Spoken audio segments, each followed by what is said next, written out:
What's up, guys? Mason the Brock Henderson here. Welcome back to Premier League Week Reviews, Week 8. So, the week after the international break, and a lot of things definitely happened this weekend. So, let's just go ahead and get into it. First one to kick off the weekend, supposedly a big game of the weekend, but ultimately turned out to be quite a bore. Liverpool versus Man U at Liverpool. 0-0 draw. Ultimately, watching the game, it was a good result for Man U because they were definitely the ones put under more pressure. But ultimately, it's not really a good result for either of them. And so, looking at Liverpool, at least Liverpool's side of it, they really should have won the game.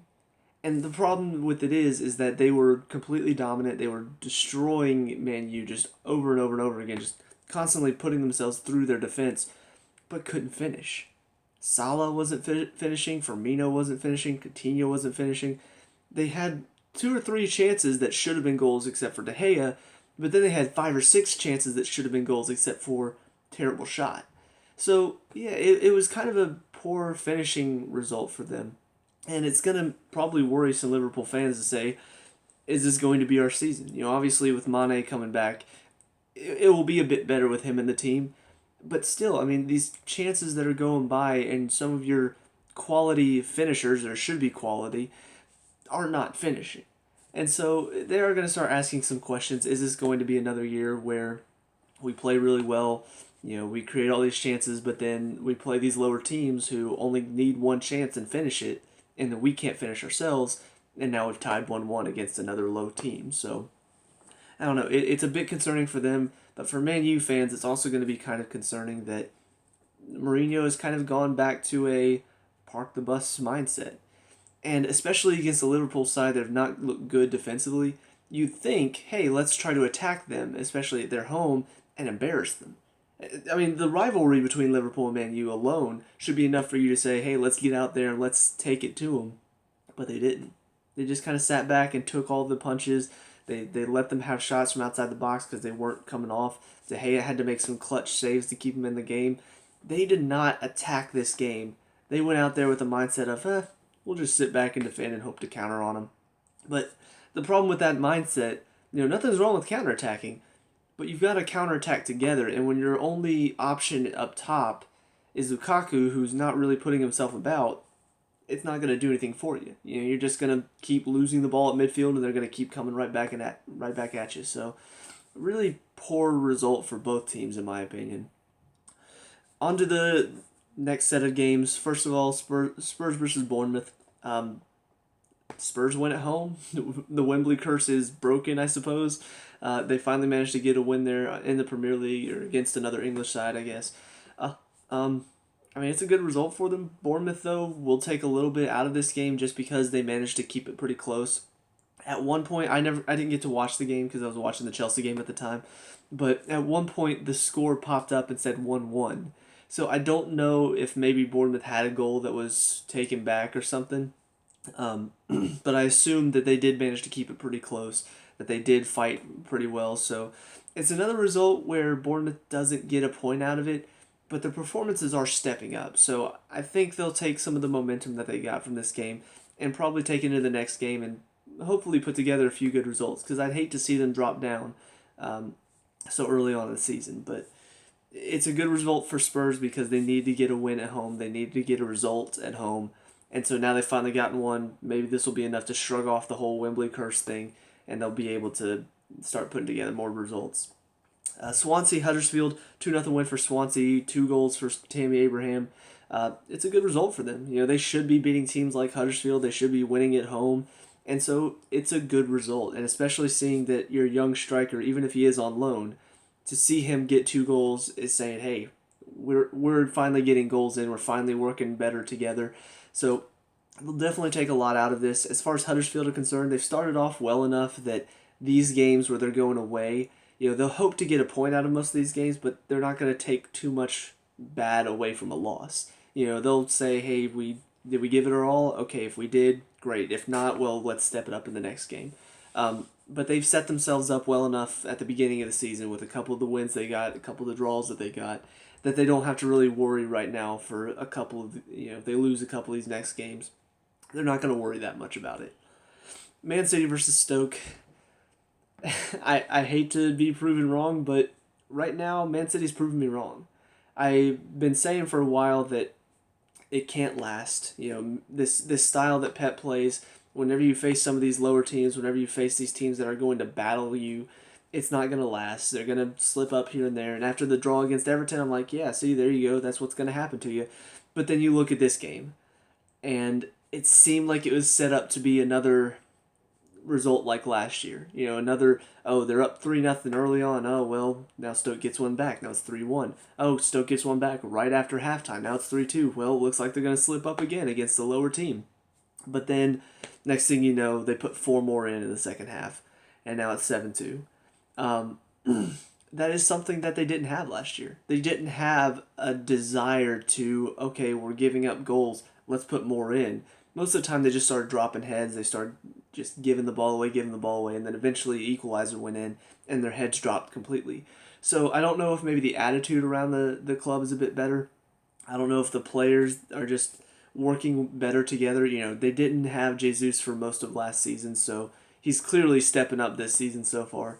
But yeah, it definitely looks a better side so far this season. I'll be interested to see if they can keep this momentum going through the winter months. For right now, doing it 1 game a week, even if they do have the Champions League games, most of the time you can get away with that. But whenever you've got 3 or 4 Premier League games in a row, that's when it gets really difficult because every game is now a battle. Every game you have to win. You have to get a result. You have to get something out of it. And so I'll be very interested to see how that goes during the winter months. Are they going to be able to keep up this momentum? Are they going to keep being able to do it there? If they are, they're probably going to be champions. If they manage to slip up here and there, there's a chance for one of the other sides like a Man U or a Chelsea or a Tottenham to step in and sort of take over.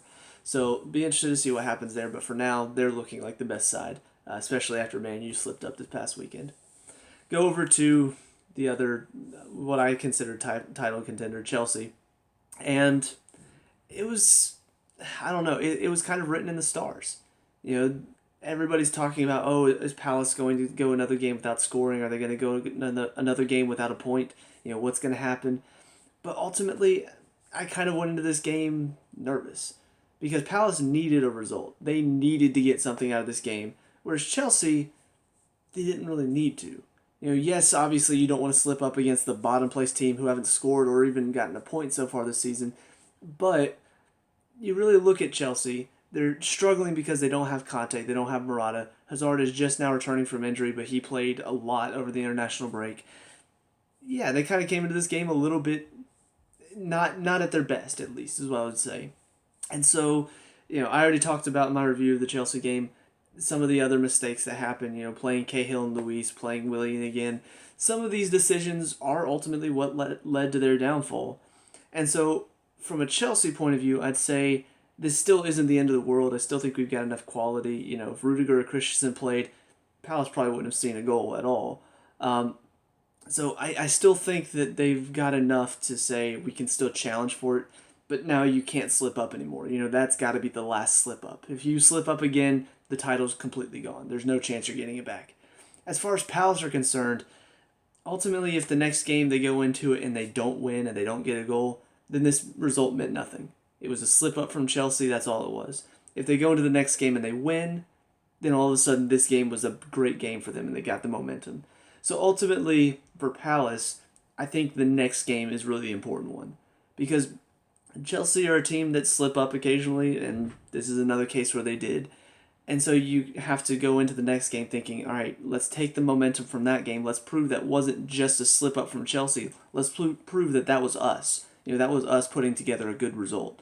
And so I do think next week's results will sort of determine whether or not that was a good game for Palace or a bad game for Chelsea. So we'll see what happens, but obviously Palace is going to take 3 points right now because they needed it. They needed to get a goal, they needed to get a win, and so they did get it. The final game at this time slot was Burnley West Ham. West Ham went up early 1-0 and then lost a man. Andy Carroll got a red card, so now being a man down, Burnley eventually gets one back and manages to tie up the game. For Burnley, they'll be upset that they can't get a win at home against West Ham, who haven't looked good most of the season. But West Ham will hopefully take a bit of momentum out of this because they've not been playing well at all. And so to be the first team to score and possibly, I don't know how the game went, but if they were the better team for most of that half before the red card, then, that's a positive for them. They've not looked like a good team so far this season. And so they'll want to take any momentum they can get. They'll want to be able to take any positives out of the game they can get because they need to start putting together some results or else they're going to be down in the relegation easily. And then the final game on Saturday, another shock result for one of the top teams. I say top teams because ultimately Arsenal are not looking like one of the top teams right now this season. Where most of the other teams, whether it's Chelsea or Manchester clubs or Liverpool or Tottenham, they've had a result that says, hey, they look like they're going to be contenders this year. Arsenal haven't really had a result like that. They got crushed. They got crushed 5-0 against Liverpool, and then Liverpool gets crushed 5-0 against Man City. So Arsenal must be ruined the day whenever they have to face Man City. But they just have not looked like a good team so far this season. I haven't seen a game where I'm just like, yeah, they looked like a good team that game. The Chelsea result, where they tied Chelsea at home, ultimately Chelsea looked like they weren't even in the game at all.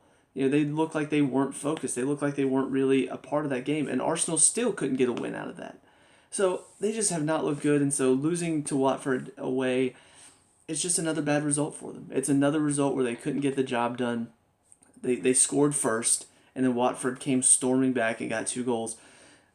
It's not been a good year for Arsenal, and it keeps getting worse. It keeps getting just the attitude around the Arsenal dressing room is getting worse.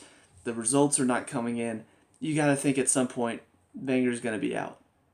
I know it's a meme, it's a joke, but it's really getting to the point where you've got to bring in a new manager. You try to keep the manager around as long as possible. Yes, you give him every chance you can, but at this point they're struggling to challenge for even the top 4.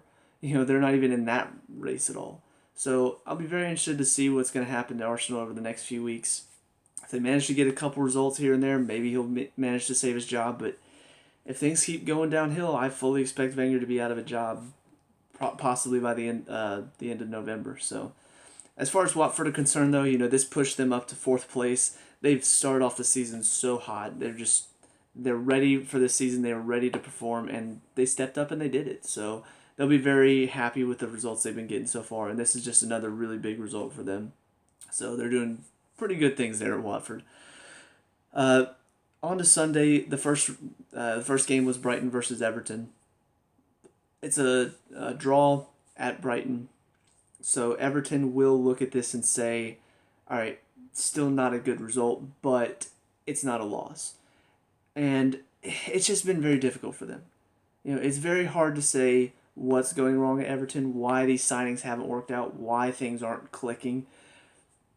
But this will be a result where they can take some positives. They can say, all right, we were down a goal, we were losing the game, and we managed to fight back and get at least a point out of it. And so that'll be something they can take out of it. As far as Brighton are concerned, getting a draw, not the best result for them, but still a decent enough result to where they can say, all right, let's pick up a few points here and there. Let's try to get some momentum so that way we can stay up. Because that's the one thing they're going to be concerned about this season is, are they going to have enough to stay up? The next game was Southampton versus Newcastle. Another draw, 2-2. Ultimately, it's kind of a bad result for both because they're both needing some points right now. Southampton really wanted to get some points against Newcastle at home.